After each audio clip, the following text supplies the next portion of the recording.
Seja bem-vindo, meu amigo Hélio Franzoni Neto, é médico veterinário, está ao vivo comigo aqui. Quinta-feira, hein, Hélio? Seja bem-vindo. Boa tarde. Boa tarde, Marcelo. Tudo bom, bem? Novidades? Tudo na paz, graças a Deus. A tua vet se preparando para o final de ano. Deixando tudo em ordem para começar um ano novo aí com bastante alegria, bastante serviço. Trabalho. Tem que começar bem o ano, né? Então tá bom, olha, perguntas, mande aqui, encaminhe você que está acompanhando pelo 3541-1265, Dr. Hélio, no Papo sobre Pets hoje. Cães e gatos podem apresentar reações adversas a certos alimentos, manifestando sintomas como coceira, queda de pelo, otite até recorrente, vômitos ou diarreias. Pelo menos na minha pesquisa foi o que eu encontrei aqui, Hélio. Intoxicação, alergia a alimentos. Acontece? Acontece, Marcelo, acontece. E é muito frequente, vamos dizer assim, né? Igual a gente já falou em outros blocos aqui, eu falo que como o cão e o gato, né, começou a se tornar mais presente, mais dentro de casa, né? Eu falo que o pet agora às vezes não fica no quintal mais, não fica na área, vai ficar dentro de casa, né? Então ele vai ter acesso, né, há muito mais alimentos diferentes do que um animal que às vezes fica na garagem, que fica no quintal, né? Que às vezes come só a ração, às vezes de vez em quando biscoito, né? Então um animal de dentro de casa, ele vai ter acesso à maioria das coisas que o tutor também está se alimentando, né? Então, tá jantando, vai um pedacinho de pão, tá comendo um pedacinho de bolo, vai pro cachorro, né? Tá cozinhando, a pessoa que tá cozinhando vai dar as coisinhas para eles, né? Então, e às vezes na hora, às vezes o tutor não imagina, né, o que aqueles pedacinhos, né, que ele está dando pode ocasionar, né, nessa flora intestinal, né, uma parte alérgica. Então isso pode ocasionar sim, né? Então a gente tem bastante reações alérgicas inflamatórias, né? Então às vezes que dá erupções na pele, então o animal chega a ficar todo empipocado. Tem animal que fica todo inchado, o rostinho, por conta, às vezes, de algum alimento que comeu. É visível. É visível. Tem animal que tem irritação intestinal, então, às vezes, pode ter quadros de vômito, diarreia, né, uma gastrite, uma enterite, diarreia com sangue, sanguinolentas, né? Tem animal que fica mais apático, dor abdominal, né? E aí pode evoluir, às vezes, o quadro, né? Então, tem que tomar cuidado nessas coisinhas que a gente dá aleatórias para os animais, né? Eu ia perguntar, existe algum alimento específico que pode causar com mais frequência uma alergia alimentar ou não? Eu falo assim, os embutidos tem que ter muito cuidado, né? Então, linguiça, salame, presunto, mortadela, salsicha, que o povo gosta de dar bastante. Então, assim, os embutidos precisa tomar cuidado, né? A gente tem muito casos de pancreatite que dá em animais, que é uma inflamação no pâncreas, às vezes por conta dessas alimentações. Às vezes comida muito gordurosa ou muito temperadas, né? Molhos, né? Às vezes o pessoal tempera bastante, massa, precisa tomar cuidado. Então, assim, coisas naturais, né? Eu falo às vezes um legume, uma carne magra, um peixe, né, sem tempero, não vai fazer tão mal, né? Pode ocasionar, às vezes, uma diarreia, um vômito, pode ocasionar, né? Então eu falo assim, gente, o que é mais é menos, né? Então, assim, se o animal está acostumado a comer a raçãozinha dele lá, ele não tem a necessidade da gente ficar dando legume, ele não vai ter a necessidade de comer fruta, porque o alimento dele já é balanceado, né? Então ele não tem essa necessidade igual a gente tem, né? É lógico, uma vez que a gente oferece para o animal, ele sente um sabor diferente, ele vai querer, né? Então se a gente der mas ele gosta de um pedacinho de banana, um pedacinho de maçã, ele vai gostar, porque é uma textura diferente, é um sabor diferente. Então o animal vai querer, vai gostar desses sabores aleatórios, né? Mas ele não vai ter a necessidade, o organismo dele não necessita desses alimentos, né? Então, a partir do momento que ele come de uma boa ração, ele não vai ter necessidade. Então, se a gente fica variando muito o alimento desse animal, hoje eu ponho frango, amanhã eu ponho carne, aí eu misturo com arroz, aí sobra um restinho de alimento, eu coloco junto na alimentação. Isso ao longo do tempo pode gerar alterações hepáticas, pode alterar alterações pancreáticas, então a gente tem que ficar de olho nesses alimentos aí. A gente está falando de alergia alimentar, alimentos aí que podem causar um processo alérgico no pet, né, Hélio? Mas há também casos de intolerância alimentar. Alguns alimentos podem não causar alergia, mas podem causar outros problemas. Existe também essa questão da intolerância? Existe. Tem uma doença que eles têm também, chama doença inflamatória intestinal, que a gente fala, né? É uma doença crônica, né? Então, o animal não tem uma cura dessa doença. A gente consegue controlar essa doença. E tem alguns animais que, devido a essa alteração que eles têm, devido a essa doença, né? Eles têm algumas intolerâncias em alguns alimentos, principalmente em algumas proteínas, né? Então tem muito animal que tem alergia à proteína do frango, tem alteração de proteína da carne bovina, né? Então, ou às vezes algum legume que a pessoa dá, ou algum carboidrato, algum cereal, né? Então tem alguns animais que a gente tem que às vezes passar por uma ração específica, que a gente fala que é uma ração hipoalergênica, ou uma ração gastrointestinal, que são alimentos que a gente vai tentar melhorar, né, a absorção desse alimento, né, e tentar tirar o que está ocasionando alergia nesse paciente, né, essa intolerância a esse alimento, né. Então, tem alguns animais que chegam na clínica e falam, eu já troquei de ração, não dá certo, o animal não para de ter diarreia, de ter vômito, não pega peso. E aí a gente vai ver, às vezes a pessoa tá lá, toda vez eu troco a ração, mas eu continuo colocando o frango que ele gosta, eu continuo colocando a carne que ele gosta. E o problema é o frango e a carne. E às vezes o problema é o frango e a carne, né? Então eu falo, enquanto não tirar essas coisas, não vai resolver o problema do animal. Não adianta a gente dar medicação, fala que vai melhorar durante o tempo da medicação, vai parar, vai voltar tudo de novo. Então a gente precisa mudar o hábito desse animal se alimentar, né? Então tem que tomar cuidado nessas alimentações do cão, né? Para finalizar o tema, além de trocar o alimento, identificar o que está causando o problema, existe um tratamento definitivo ou é apenas o controle aí dos sintomas da questão? Definitivo não. Isso, igual eu falo, depende muito da alteração que o paciente tem, né? Se for algo crônico que não vai se resolver, né? Normalmente, por exemplo, a doença inflamatória intestinal é uma doença autoimune que a gente fala, né? Então tem alguns pacientes que têm que fazer o uso contínuo de algumas medicações, né? Chama imunomoduladores, né? Então tem alguns animais que vão tomar medicação pro resto da vida, junto a isso fazer o controle do alimento, né? Isso pro resto da vidinha deles, né? Eu falo que é igual a pessoa que tem intolerância à lactose. Não tem nada que a gente dê para a pessoa que vai curar ela vai voltar a tomar leite ou vai voltar a tomar um iogurte. Ela vai ter sempre que ter o cuidado alimentar e, às vezes, quando quiser tomar alguma coisa, vai ter que tomar um remédio para conseguir tomar, às vezes, um leite, alguma coisa do tipo, né? Mas não consegue resolver o problema, vamos dizer assim. Então é ficar atento, acompanhar e, claro, sempre buscar ajuda e fazer o tratamento correto, né? Com certeza. Tá certo. Então, intolerância alimentar, alergia a alimentos também. Você sabia que os pets podem ter? Fique atento ao seu animalzinho aí. Perguntas de ouvintes agora, Hélio. Papo sobre pets. Começando, manda a pergunta aqui no 3541-1265. Começando aqui com a pergunta da nossa ouvinte Daniela Fortes. Ela está dizendo, escreveu um textão aqui. Vi um vídeo de um cachorro com AVC. Quais os sintomas, quais os sinais? Cachorro tem AVC? Pode ter sim, Marcelo. Olha isso. Tem animal e é um quadro muito rápido, né? Então, a gente às vezes na hora, né, do atendimento, a gente suspeita de outros quadros, né? Intoxicação, né? Ou um trauma, né? Ou às vezes, Hélio, caiu, se machucou, né? Porque é um quadro muito agudo e muito rápido, né? Então, o animal às vezes chega num quadro na clínica com o balançar da cabeça, às vezes com nistagma, que é o olho, como que eu posso falar, batendo de um lado para o outro no globo ocular.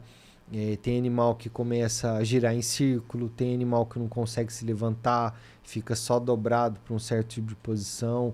Então, isso vai depender muito de cada caso. É muito comum a gente pegar quadros de AVC, né, principalmente animais de meia idade para animais mais velhinhos, né? E podem acontecer tanto quanto com cachorro quanto com gato, né? Olha isso, eu nunca ouvi falar de AVC em cães, hein? É um quadro que às vezes, em algumas maiorias, a gente consegue vamos dizer assim, uma melhora clínica e quase reversão completa do quadro, né? É lógico que isso vai depender muito de qual AVC que o animal teve, né? Mas é sempre interessante às vezes, procurar um médico, procurar um veterinário. Normalmente a gente acaba encaminhando esses casos para um neurologista fazer o acompanhamento do caso, né? E fazer exames aprofundados, né? Ressonância, tomografia, para a gente conseguir fechar um diagnóstico aí. O Ricardo do Jardim Rosana, dá remédio humano para dor para os pets, é perigoso?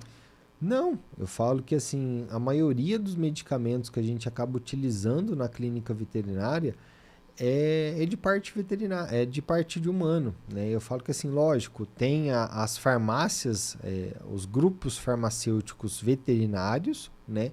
E os humanos. Mas o componente que vem neles, vamos dizer assim, que é basicamente o mesmo. O que vai mudar é a dosagem dos remédios, né? Então, vamos supor um antibiótico, uma cefalexina. A gente tem tanto a cefalexina humana quanto a cefalexina veterinária. É a mesma cefalexina, é o mesmo sal, o mesmo componente, né? O que vai mudar é a miligrama que a gente vai dar para o paciente e para o humano, né? A dosagem. A dosagem. Né? Mas tem muito remédio mesmo que a gente utiliza às vezes de farmácia humana. Né? Isso não significa que fica liberado aí. Exatamente. Vai dando remédio à torta à direita pro animal, calma lá. Mas é sempre procurar o veterinário aí que ele vai fazer a dosagem certinha de acordo com o peso do animal para não dar uma superdosagem, às vezes até mesmo intoxicar o paciente, né? Tá respondido. A Edneia, do bairro Luiza Maria, você vai se lembrar, ela diz assim, olha, há um mês, Marcelo, eu ouvi vocês falando aí sobre o caso de um cachorro grande que havia atacado um pequeno na mesma família. Eu fiquei preocupada porque eu tenho um pequenininho e um grande aqui também. A minha pergunta, o pequenininho ficou bem? Se recuperou? Ficou, graças a Deus, olha aí. Deu tudo certo. Relembra a história, só para quem não acompanhou saber. Era uma família que tinha um cão de porte grande, mais ou menos aí uns 40 quilos, mais ou menos, e um outro vira-latinha aí que estava pesando, acho que uns 10, 15 quilos. E eles já haviam se pegado há um tempo atrás, né? Então a família sabia que não podia pôr os dois animais juntos, que havia briga, né? Então os animais não se davam bem juntos, né? E por um acontecido em casa, às vezes dos familiares lá saiu e esqueceu a porta aberta. Na hora que o outro cachorro encontrou com o outro, acabou tendo uma briga bem feia lá e machucou bem feio o pequenininho. Aí teve que fazer cirurgia, ele teve trauma torácico, abriu parte de abdômen, abriu caixa torácica. Então, assim, ficou em sala de cirurgia umas 3 horas e meia, quase 4 horas. Ficou internado durante quase uma semana para recuperação, mas graças a Deus aí deu tudo certo, ele se recuperou bem, conseguimos passar a fase tanto parte cirúrgica quanto a fase do pós-cirúrgico, que é muito delicado, né? Principalmente por conta de infecção, né? Eu falo que mordida de cão, né? O problema não é nem o trauma que acontece, o problema é o quadro de infecção que causa, né? A boca do animal é uma área muito contaminada. Então, às vezes, na hora que pega esses traumas, às vezes o animal até sobrevive na cirurgia. O problema é que, às vezes, depois da cirurgia, às vezes a gente acaba perdendo muito paciente por conta de infecção, né? Mas, graças a Deus, esse animal passou bem, melhorou, conseguiu se recuperar. Hoje ele está super bem. Legal, né? Assustou, hein, Hélio? Eu lembro que você trouxe a informação aqui. A família ficou assustada. Ficou assustada, né? Ficou apreensiva. Um caso muito grave, né? Foi grave. Quando você fala abertura abdominal, abriu a barriga mesmo do cachorrinho? Abriu a barriga. Na mordida? Na mordida. Que coisa, hein? Rompeu pele, rompeu musculatura, expôs víscera, mordeu a parte do tórax, abriu parte de costela, então assim, teve que colocar dreno, então assim, foi uma cirurgia bem feia aí. Tá bom, então, o Edneia, tá recuperado o cachorrinho aí, bacana, né? Tudo bem. Muito bem. O Rafael tá perguntando, se existe idade máxima para castrar. O pessoal às vezes pergunta a idade mínima, né? Eu falo que assim... Tem idade máxima? O macho, se a gente for pensar no cão macho, né? Eu sempre aconselho a não fazer uma castração tão precoce, né? Então eu falo assim, se quiser deixar o macho sem castrar, até uns 3, 4, até 5 anos de idade pode, sem problema nenhum, tá? Só lembrando, se o animal não for um animal criptorquida, que a gente fala, que ele não tenha os 2 testículos, né? Que tem animal que a gente olha no saquinho dele, né? Ele não vai ter as 2 bolinhas no saquinho, né? Tem animal que às vezes um fica dentro do saquinho, o outro às vezes pode ficar inguinal ou pode ficar abdominal. Aí esse animal, que é um animal criptorquida, é interessante a gente castrar ele antes, tá? Primeiro, para ele não gerar a genética adiante, né? Ele não cruzar com uma fêmea, isso pode ser genético e passar para os filhotes, né? Fora que esse testículo que fica fora da bolsa, né, ele pode gerar um tumor nesse testículo. Então, interessante aí, se a partir do momento que a gente identifica o paciente criptorquida, a gente espera ele crescer até mais ou menos 1 ano, 1 ano e meio, já castra, né? Já um macho saudável, que desceu os 2 testículos, tá dentro da bolsinha, né? Isso aí dá pra gente esperar até uns 4, 5 anos. A partir disso é recomendado castrar. Criptorquida. Chama criptorquida. Mais uma que eu aprendi aqui, hein? Tá certo que daqui meia hora eu não vou lembrar o nome, mas tudo bem. Criptorquida. E da fêmea, a mesma coisa. A fêmea, normalmente, a gente espera ela completar 1 ano, 1 ano e meio, que vai dar mais ou menos os primeiro, segundo cio aí. Ela teve o primeiro, segundo cio, a partir disso a gente já pode castrar. Adivinha o que a Joyce está perguntando aqui, doutor? Bom. Eu acho que a gente já tratou disso aqui no programa algumas vezes, tá? Mas a Joyce está perguntando, está perguntando se cães podem ser vegetarianos. Não. Como é que pode? Um cachorro vai comer só o que? Vegetal? O cão, naturalmente, vegetariano. Ele é um animal carnívoro. Então, assim, isso é complicado, porque às vezes a pessoa é vegetariana. Pois é. Né? E quer que o cachorro seja. Eu falo que, infelizmente, o cachorro não sabe falar, né? Então não sabe se expor. Então, assim, a gente não pode influenciar o cachorro com uma influência nossa. Então, se a gente falar, Hélio, eu quero ser vegetariano, tudo bem, você pode ser. O cachorro não. O cachorro, ele é naturalmente carnívoro. Então, ele precisa ter proteína, ele precisa comer carne. Porque senão ele começa a comer muito legume vegetal, ele vai ter déficit calórico, vai ter problema articular, vai ter problema no crescimento. Então, assim, não é legal. Até pode dar um vegetal ou outro ali no alimento. A ração às vezes já vem, né? Exatamente. Mas eu tem falo que ser balanceado. Tem que ser balanceado. Só faltava essa, hein, Joyce? Cuidado do cachorrinho. Eu não Tadinho. queria morar na casa dela com um cachorro, não. Também não. Eu não queria ser o pet da Joyce. Talvez ela seja vegetariana, como você falou, né, Hélio? E partindo para o final aqui, a Camila Rocha, Jardim Planalto, em Araras. Alô, Jardim Planalto. Vacinas em gatos indoor. Olha que chique, hein? Indoor é que não sai de casa, eu acho. Endossa, né? São obrigatórias? Principalmente a raiva, né? Mesmo que o gato não saia de casa? Mesma coisa que o gato não sai de casa. Eu falo que assim, a vacina da raiva, a gente está até tendo um caso em Jundiaí. Se eu não me engano, teve um caso de raiva, né? Teve pessoa exposta, tudo. Então, assim, se a gente vacila, né, ainda mais que está bem erradicada a raiva no Brasil, mas se a gente der brecha e não vacinar os nossos animais, isso pode ter um quadro de vamos dizer assim, de avanço dessa doença, né? Então a gente tem que vacinar, gente. Eu falo que assim, é imprescindível. Tanto a gente, ser humano, quanto os animais têm que ter a vacinação em dia, tá? Então, principalmente se tratando de uma zoonose, que é a vacina da raiva, tem que fazer. Então não pode bobear, não. Aliás, não só a raiva, existem outras vacinas. Sim. Você fala muito da V10. Tem a V10, que é de cão, né? Que é uma polivacina que vai tratar contra a sinomose, a lepto, hepatite, né?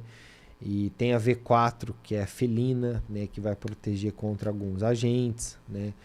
Tem a vacina da gripe, tem vacina da giardia. Então tem bastante vacininha aí pra gente dar pros pets aí pra proteger eles. Muito bem, com isso a gente vai chegando ao final do Papo sobre Pets desta quinta-feira com o Dr. Hélio, sempre às quintas-feiras nesse horário aqui na Rádio Clube. O doutor vai deixar o contato da Atualvet, o endereço, tem redes sociais, tem WhatsApp. Vai lá, Hélio. Vamos lá, pessoal, a Atualvet está localizado aqui no centro de Araras, na rua Coronel André Wilson Júnior, 345, bem próximo aqui do Pedra Verde, tá? Telefone para contato, telefone fixo 019 3096 0020, repetindo, 3096 0020.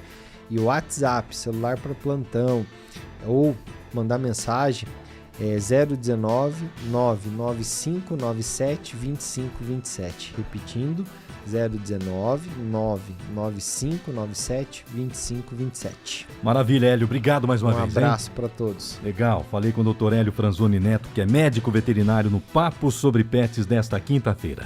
Tá chegando a previsão do tempo também, vamos ouvir? Chegando ele, o Celso Vernizzi, ele é o homem do tempo.